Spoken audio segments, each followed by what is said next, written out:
Welcome to Sabres Scoop, presented by the Hockey Writers, a once-a-week show covering all things Buffalo Sabres and NHL hockey. We thank you for joining us today, and to make sure you don't miss any future episodes, be sure to subscribe to and like our show on YouTube and catch the great hockey content on thehockeywriters.com. You can find us on Twitter at SabresScoopTHW and everything else at The Hockey Writer. And also make sure you head over to morningskate.io to sign up for our daily Morning Skate newsletter so you don't miss the latest and weirdest hockey news every day. And finally, first guest in a while, really excited about this. We are joined today by Colby Guy, one of our very own Florida Panthers writers here at THW, who you can find on Twitter at Colby D Guy. Colby, how are you doing today? I'm doing great. Thank you guys for having me. I appreciate you guys inviting me to join. How are you guys doing? Doing pretty good myself. We're doing pretty good, Colby, and we just wanted to thank you for coming on here because we do have to start off the show on a sad note, unfortunately, as we pay our respects to Jimmy Hayes, who passed away unexpectedly earlier this week and has been at the center of the hockey world since. So, Colby, you wrote an article this past few days about Jimmy, looking back at his career and remembering the legacy that he leaves behind. Could you run through some of the highlights you touched on and maybe some things you learned about Jimmy in the process, who by all accounts was just an amazing person? Yeah, I got to watch Jimmy a lot when he was with Florida before he got traded for Riley Smith. And he wasn't the best player on the ice, but he worked hard and he was a good goal scorer. He was always one of the guys who lit up the room. And that's what you got with Jimmy. There's a lot of guys in the league who enjoyed his presence, and he's just one of those like glue guys you like having in the locker room. So when he passed, there's a lot of guys telling stories and sharing how great of a hockey guy that Jimmy Hayes is. And just listening to a bunch of podcasts talk about him and his impact on the Boston area and his brother's impact on the Boston area. That whole Hayes family is so important to the Boston area. So just being able to learn about their impact on Massachusetts and the New England area from playing hockey at an early age in Boston, and even Jimmy getting to play in Boston at the NHL and winning a championship with Boston College. It's just really crazy how much of an impact that guy has on that city. Yeah, for sure. Well, thank you for that. I did enjoy your piece. As much as you can enjoy something like that. It was well written, obviously honored his legacy, I believe. And yeah, it's been a sad week for, the hockey world. A lot of great people have been lost. So definitely pay our respects to him. And, as always, there's no easy way to transition out of something like that. But we are going to get into some Sabres news as we always do every week. So there actually hasn't been that much Sabres news this past week, besides, of course, the Jack Eichel discourse. And like I always say, let's dive into it, fans, because we've got to. I know you're probably sick of it at this point, but we actually do have some, I think, some pretty significant news surrounding the topic. So it was reported earlier this week that despite where he ends up this season, whether it be with the Sabres sticking with the team or on another NHL team, Jack Eichel is expected to miss both training camp and the start of the regular season. The period of time for the regular season that he's expected to miss is undisclosed at this moment. Nobody really knows. Depends a lot on what procedure he gets and when. So here's the question I'm going to pose to both of you, and we'll start with Jordan here. Do we see Eichel being moved before the season starts, or does this drag on and does it get ugly? I think this is going to drag on and this is going to get ugly here because if you remember, flashback, Peter Fish made that statement on June 30th that he sent to John Vogel stating, that Eichel could have potentially been ready for the start of training camp. Well, guess what? It's been almost 2 months later and nothing has transpired in that regard. He still hasn't had the surgery yet. We talked about the emoji tweet that happened last week, the side eyes, and, nothing's going well here. So this kind of seems like it's going to be a Matt Duchene situation like in Colorado a few years ago, but even worse because this guy's injured to start the season. He has no way, like his value is only depreciating at this point. I don't know. There's no way they could get the return that they want on 4 first-round picks or the equivalents of that because this is going to drag on. So we'll see if Kevin Adams, he's really testing his patience here. So I'm curious to see how this all ends up. Totally.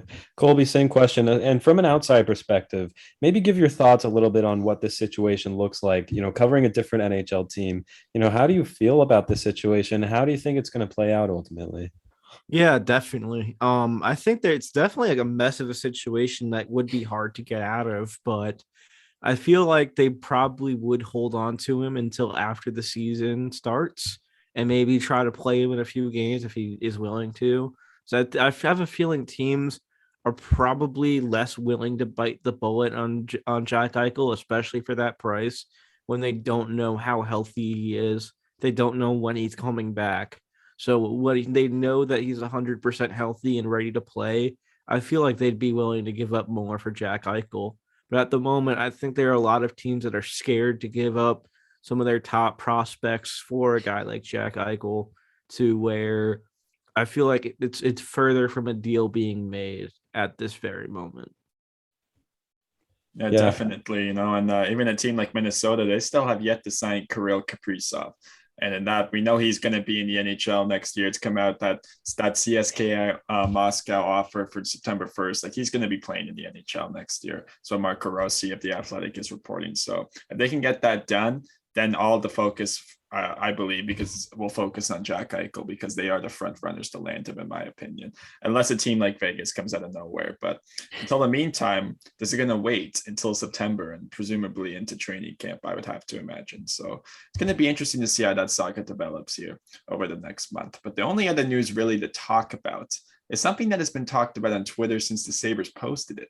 And earlier this week, the Sabres posted that they are now selling half-season ticket plans for the 2021-22 season. So they're selling 21 game plans to fans who don't want full season tickets. So there have been a lot of thoughts about this. So I want to know what you guys think about this. And I'll pose this question as well. I'll start with you, Brandon. Do we think that this is kind of like an innocent way for the Sabres to offer fans who might not want to be able to afford full season ticket plans for a chance to go to as many games as possible? And are they also preparing for the worst year in recent history for ticket sales? Yeah, I think it's a little bit of both. And just to be clear, this isn't something they've done before. At least it's not something they always do. So that's why it's pretty significant. And it came out at a time when I'm not sure, Jordan, or even Colby, if you saw that they posted the season ticket plan options for full and half season, and there were several typos in their tweets. And so that was another thing that they come under fire for. Like, how can you miss stuff like that? So that's another reason that this sparked outrage. But I really do think it's a way for them to sort of cover their losses. And believe me, they are gonna lose money this season as they have for the past number of seasons. And coming from a Panthers perspective, I'm sure that selling tickets is not always easy in some of these markets where it largely depends on the success of the team. Buffalo has been an extremely successful market, especially for the gate driven part of the game. They've never had problems selling tickets when the team is good, but this season there is not a lot of optimism, I can tell you, among fans. They're excited about some of the young players, but ticket sales are not going to be good. Tickets are going to be cheap, but there's going to be some pretty sparse sections in KeyBank Center. So I think it's a little bit of both. Maybe you can give even a Panthers perspective on this, because I have a feeling that building is going to fill up this season. Yeah, we've had for the Panthers, I've seen a lot of times where they've had those half season ticket plans. And I believe the Panthers dropped the half season ticket plan for this season too. It's been a regular thing that they've done. And even one of my friends had a half season ticket plan, and he'd bring me to games all the time at the BB&T Center back when the arena wasn't as full as it was. But there's a lot more excitement surrounding the team here, especially now with Spencer Knight being a mainstay and the Panthers giving the Lightning as much as they could handle in the first round. So there's a lot of excitement surrounding the team, but even then, that half-season ticket plan isn't exactly the worst thing in the world. It opens up an opportunity for fans who might not have the financial stability to go get the full season ticket plan, yet still have a lot of the experiences those full season ticket plan members have, and being able to go to the rink more often. So I feel like that's a great way to get people in the building for the Sabres when they're trying to get people in the building during that season. So we'll have to see where that goes.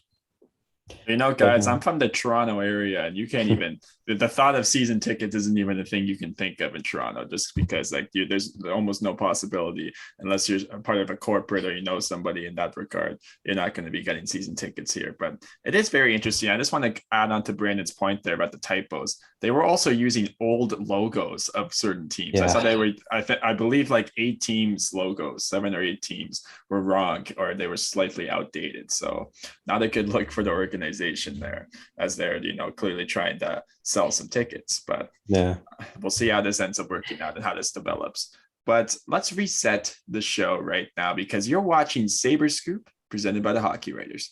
Make sure to subscribe to and like the show on YouTube, and catch the great hockey content on thehockeywriters.com and on our Twitter feed at Sabres Scoop THW. We're heading into our general NHL news here. And Brandon, let's talk about this. Some Florida Panthers news. Let's get our expert Colby Guy up to date on what we want to talk to him about. Yep, there is some exciting stuff, and this was actually interesting. I just, to get sort of a briefing on everything Panthers today, I saw your article about Sam Montembeault, and I thought it was pretty interesting. So it was about his potential role on the Panthers this upcoming season. So let's break it down a bit, because you actually mentioned the Sabres in there for a brief moment, which I also found interesting. First question is going to be, what exactly do you think Montembeault's role on this team is going to be? Obviously, Bobrovsky is locked up there as, they're going to ride him as the number one, given, of course, if he plays well, but, he's going to be the number one out of the gate with that long contract. And then Spencer Knight, somebody who broke onto the scene late last season and looks like he could be a viable backup option. So where do you see Sam Montembeault fitting in? So he's definitely going to start the season in Charlotte, barring anything crazy happening during the preseason and training camp. And he's probably going to be sharing that number one goalie role in Charlotte with Chris Gibson, who the Panthers signed. And if something were to happen to one of Knight or Bobrovsky, or if Knight kind of tailors off and needs some time in the AHL to kind of get things going, then you could possibly see Samuel Montembeault possibly getting time with the Panthers. But other than those two scenarios happening, it seems like his time in Florida is kind of winding down, and he could be a trade piece somewhere near the deadline to get another defenseman in the fold or to improve some other part of the team. Yeah. And so when you mentioned that part of, in the article of Montembeault possibly being shopped during the season or at the trade deadline as part of a trade deal to fill a different need on the Panthers roster, you wrote that the Sabres of all teams could be a likely candidate to trade with. We've seen these two teams trade as recently as this past deadline when Brandon Montour became a Florida Panther. And of course, with the Sam Reinhart deal, let's not forget about that. I almost did. So you suggested that Robert Hagg, the defenseman that Buffalo secured in the Rasmus Ristolainen trade with Philadelphia, could come back the other way. Is there any reason you thought maybe a player like him could be a part of this deal? Is he somebody who might be able to fit in to, a top 6 role with the Panthers, or is that just the type of player you're looking for? Yeah, he is a pending unrestricted free agent. So obviously, the Sabres are going to be selling at the deadline.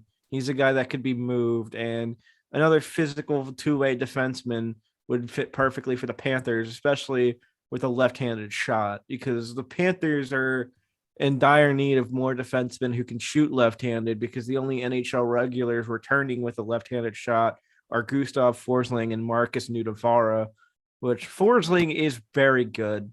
Nudavara is a bit iffy. So to add a guy like Haig would be a very good addition. And the Sabres having a goaltending tandem of Aaron Dell and Craig Anderson, they would probably want to add another young goaltender. You don't know when Ukko-Pekka Luukkonen's ready, if I said the name right. But adding another 24-year-old goaltender that has NHL time to kind of split the crease with an Aaron Dell or an Ukko-Pekka Luukkonen, you can get a pretty good value out of that trade.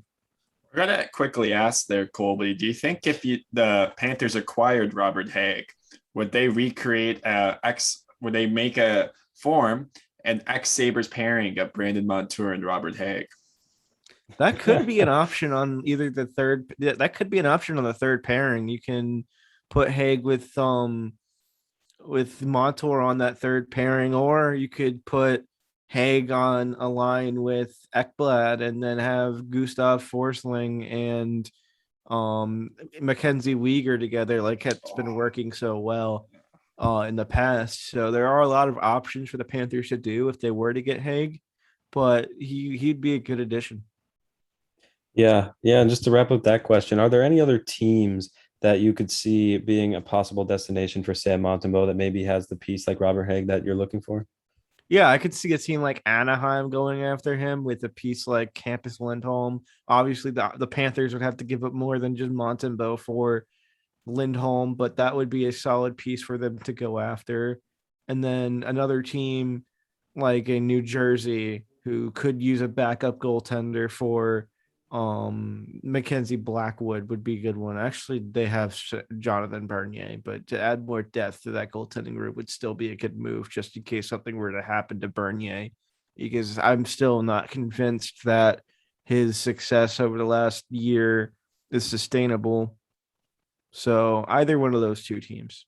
No, I'd agree with you there. I mean, the Devils did lose Aaron Dell as a UFA to the Sabres, so they are going to be in the need of acquiring a third string goaltender at some point in the near future. And, so we've been talking about the Panthers offseason here and the pieces that they've acquired to bolster their roster by adding players like Sam Reinhart into the fold.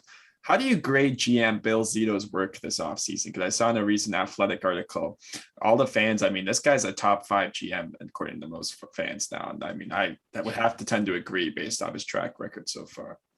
Yeah, everything Zito has touched since he became Panthers general manager has turned into gold at this point. He has made all the right moves to make this team a contender. He's seemingly found the right pieces to fit with Barkov and Huberto to make those lines work. And then he has that bottom six working like clockwork as well. The one thing I would say is that he probably should put more emphasis on that left side of the defense, but that is still something that could improve if he were to ship out a guy like Frank Vetrano or Nola Chari, with that forward group becoming a little bit crowded now. But acquiring Sam Reinhart for the price they did, giving up Devin Levi, who was not didn't really have a spot in the organization with Spencer Knight there, and then Bobrovsky on that long contract. Obviously, the Sabres get a nice young goaltender who could develop into something. He was a 7th round pick, but he showed that he's worth well over that 7th round value in the World Juniors the other year. And then you give up a 1st round pick that's top 10 protected.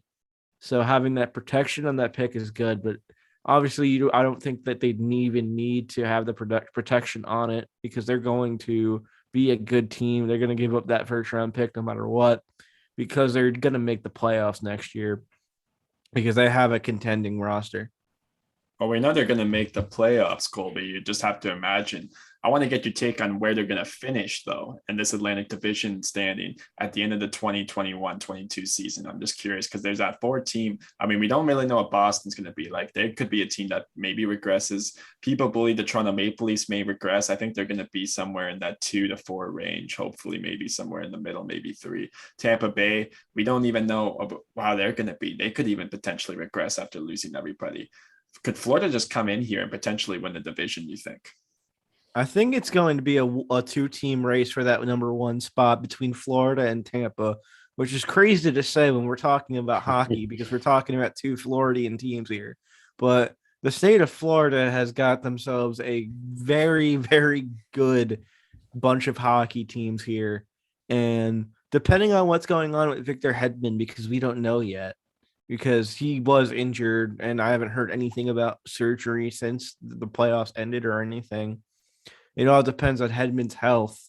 I think Florida could possibly sneak up there and take the division. More realistically, I would think they finish 2nd in the division, but there is a very good chance that they win the division. Definitely. And if they win the division, in your eyes, is this a legit Stanley Cup contending team? Yeah, of course. They have a very deep roster. I think it all boils down to if Sergei Bobrovsky could return to form, or if Spencer Knight can take the torch and be that elite goaltender that he's expected to be. Obviously, losing Chris Driedger hurts a little bit more than people think it does, just because you don't know how ready Spencer Knight is.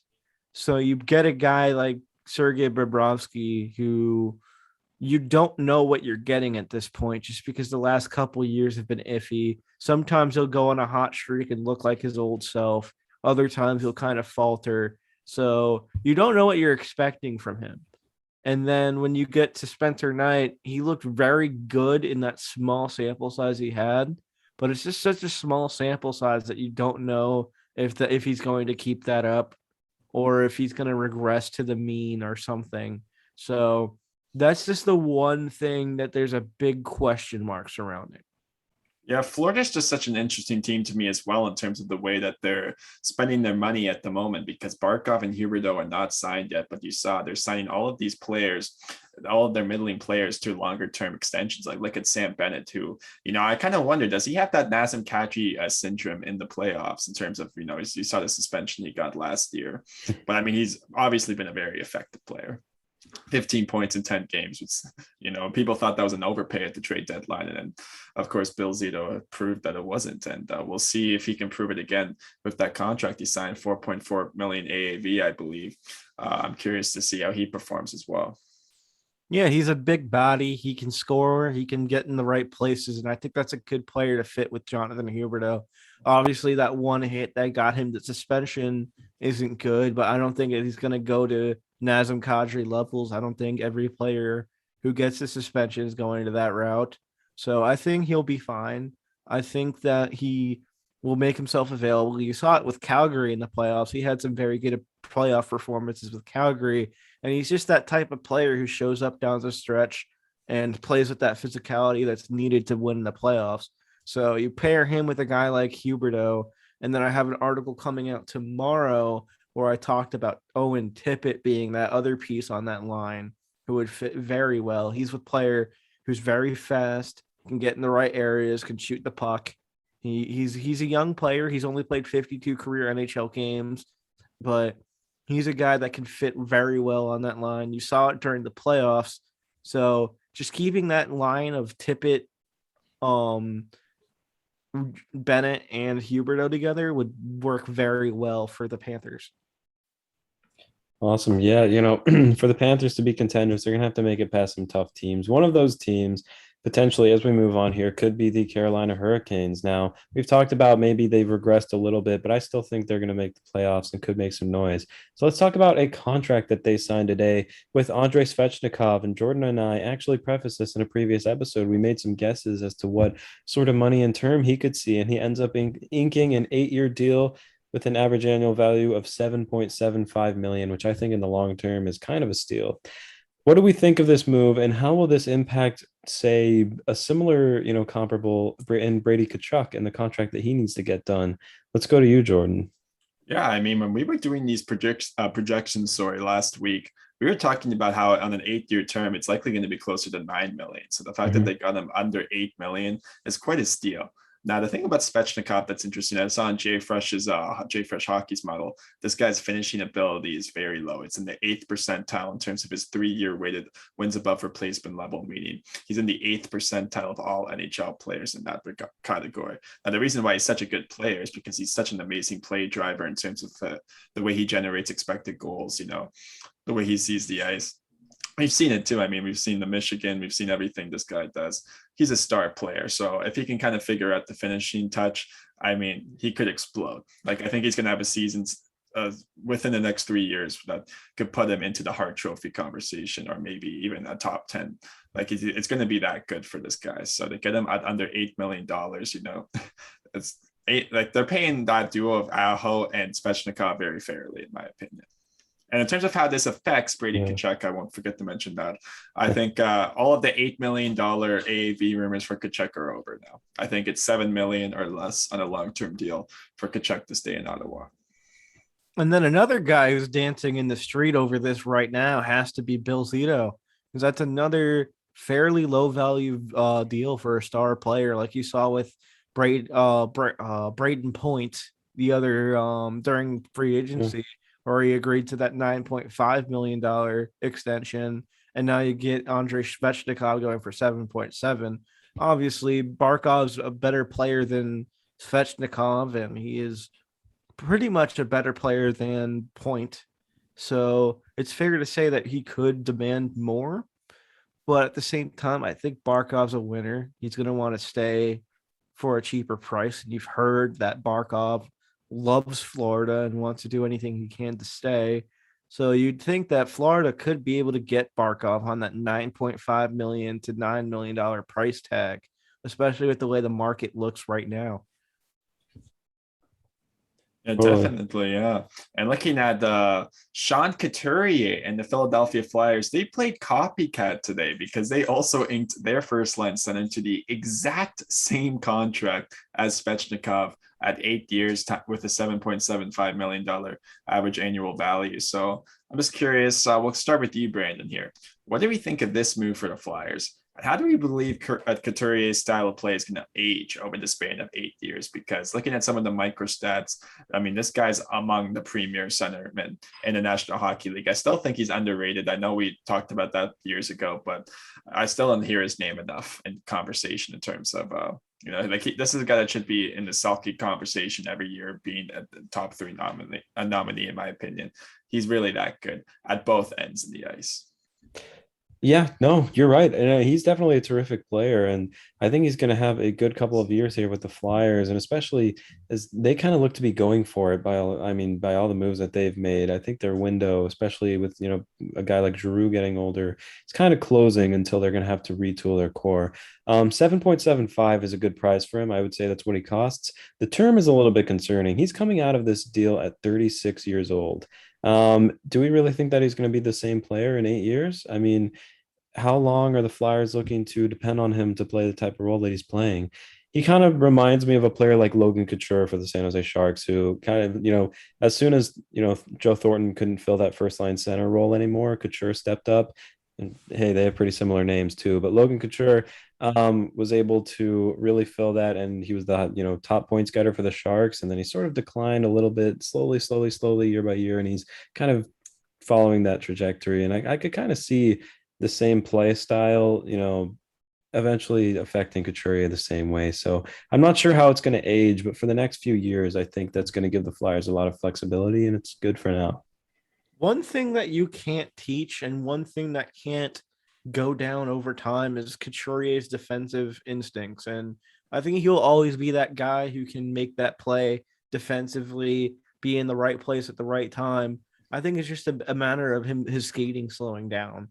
But I think the way he plays the game, the way he sees the game, he'll be effective for most of those 8 years, and he'll have those instincts. He's kind of like a Barkov light. He's not as good of a goal scorer as Barkov is, but he's going to make plays for your team.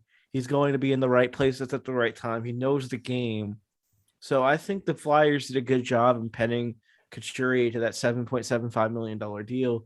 And this is another deal that gets Bill Zito and the Florida Panthers all excited, because that's another deal that can bring down Barkov's price tag a little bit. So the market's looking very promising for the Panthers re-signing their players, and the Panthers do have around $11 million in cap space next season. Last time I checked, I need to look back at that, but they'll have more than enough money to re-sign Barkov. And the only other free agents they have left are Achari and Vetrano. So that the 2022 offseason is looking very promising for them. But the Flyers, I think, did a good job with Couturier just because of the way the player he is. He's a very instinctive defensive player. He knows how to make plays, and those are some things that don't go away over time because he's just a smart hockey player. Totally.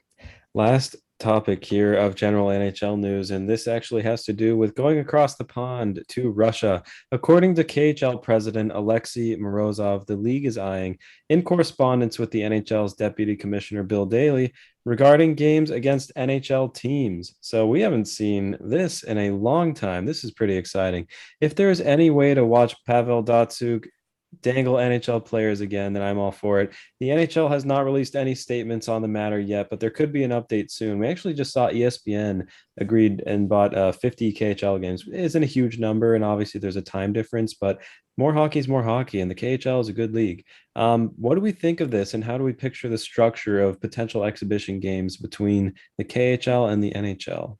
Yeah, like especially having a lot of top prospects coming out of the KHL, I think Mm. it's a very good opportunity for more top prospects to be seen by the public. And then also, like you said, having a guy like Pavel Datsuk out there again would really get fans going.